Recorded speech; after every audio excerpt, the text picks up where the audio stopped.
Often times research proposal हमारे लिए लिखना चैलेंजिंग हो जाता है, especially if you're planning to submit it for university application या maybe for your ethics or even before your supervisor. और इस वीडियो में मैं स्पेसिफिकली बात करूंगी about the most dreaded component of a research proposal and even for that matter thesis या dissertation is your methodology. How do you go about your research? And I'll be talking about 5 different components in a fast 5 video. So without any further ado, let's dive into it.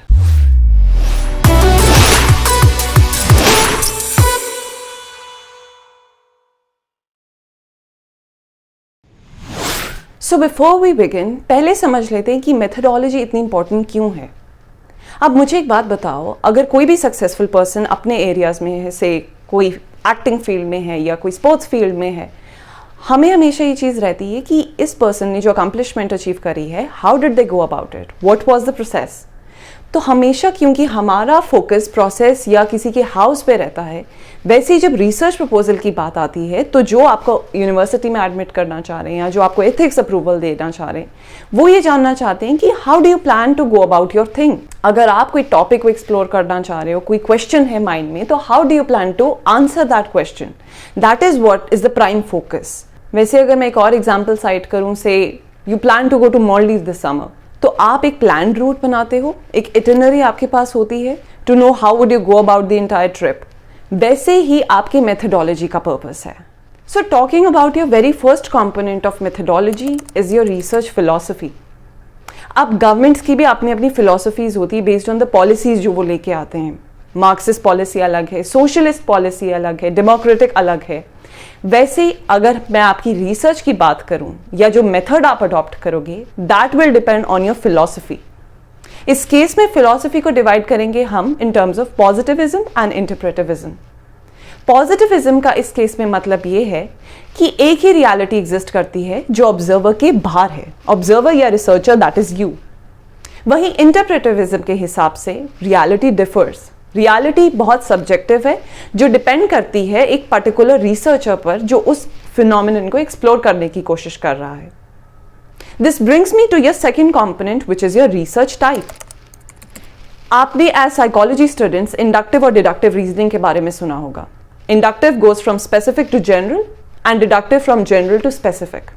This is exploratory, यानी आप अपने specific data से expand करने की कोशिश करते हो to come up with a theory which is exploratory.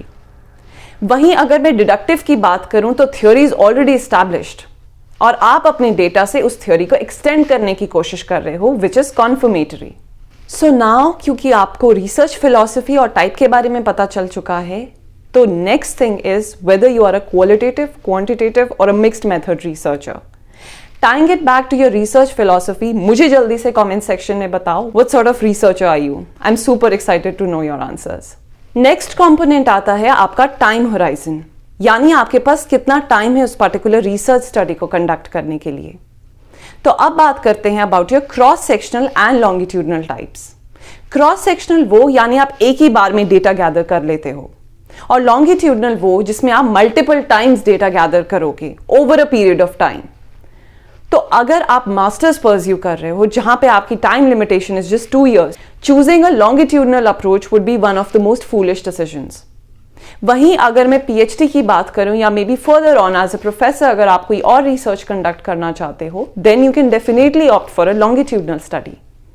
तो आपकी चीजें किस तरह से research philosophy, research type, strategy, इन सारी चीजों के साथ जब अलाइंड होगा, दैट शोज कि आपके पास एक क्लियर अंडरस्टैंडिंग है। This brings me to your next component of methodology, जो है sampling strategy and the way you collect your data. तो अगर मैं सैम्पलिंग स्ट्रैटेजी की बात करूं, उसमें we have 2 kinds, probability and non probability. Probability sampling वो जिसमें आप अपना सैंपल रैंडमली सेलेक्ट करते हो और उसकी वजह से आपके सैंपल की रिप्रेजेंटेटिवनेस बहुत हाई होती है। On the contrary, non probability sampling में आप अपना सैंपल रैंडमली सेलेक्ट नहीं करोगे, जिसकी वजह से समटाइम्स रिप्रेजेंटेटिवनेस गेट्स कॉम्प्रोमाइज्ड। लेकिन अगर वो आपके रिसर्च एम्स और क्वेश्चंस के बेसिस पे पर्पस सर्व करता है, तो it's always good to go ahead with non probability. अब बात करते हैं how do you go about collecting your data. तो अगर मैं क्वांटिटेटिव और क्वालिटेटिव की बात करूं, क्वांटिटेटिव मींस नंबर्स, वहीं क्वालिटेटिव मींस वर्ड्स बेस्ड। तो क्वांटिटेटिव अगर आप रिसर्चर हो तो उस केस में आप सर्वेज या कोई डेटा जो लैब से जनरेट हुआ हो या कोई ओपन एक्सेस डेटा उसे यूज करते हो। वहीं अगर मैं क्वालिटेटिव की बात करूं तो उस केसेस में आप ऑब्जर्वेशन, केस स्टडी, इंटरव्यूज, सारी इन पर्सन चीजें जब आप लोगों से डायरेक्टली डेटा कलेक्ट कर रहे हो तो एज अ क्वालिटेटिव रिसर्चर आप ये टेक्निक्स एम्प्लॉय करते हो। Talking about your very last component of methodology is your analysis technique. तो अगर मैं tying it back to your research philosophy, research type, आपका टाइम होराइजन और आप अपना डेटा कैसे कलेक्ट कर रहे हो, आपने सैंपल को कैसे ध्यान में रखा है, उसी के अलाइनमेंट में आप अपना एनालिसिस उठाते हो। तो क्वालिटेटिव में you have content analysis, discourse analysis, thematic analysis. Of course ये सारी चीजें भी एक अलग वीडियो में एलैबोरेट करी जाएंगी। वहीं अगर क्वांटिटेटिव है तो you make use of descriptive and inferential statistics. Descriptive यानी मीन, स्टैंडर्ड डेविएशन, जो एक आपका डेटा का एक ओवरऑल व्यू देता है कि what is exactly your data like. लेकिन अगर आपको इन्फ्रेंसेस ड्रॉ करने हैं, विच इज योर पर्पस, क्योंकि आप सैंपल पे इसीलिए स्टडी कर रहे हो, अल्टीमेटली पॉपुलेशन पे जनरलाइज करोगे, तो उस केस में इन्फ्रेंशियल स्टैटिस्टिक्स यूज होता है और आप regression, correlation, ANOVA, MANCOVA, independent t test and SCM, ये सारी टेक्निक्स यूज कर सकते हो जो मैं सेपरेट वीडियोज में एलैबोरेट करूंगी। So consider subscribing this channel if you need the latest updates regarding the ever confusing research world और उसके different statistical methods जो मैं आपको SPSS सॉफ्टवेयर में ऑपरेट करके दिखाऊंगी। Take care and see you soon.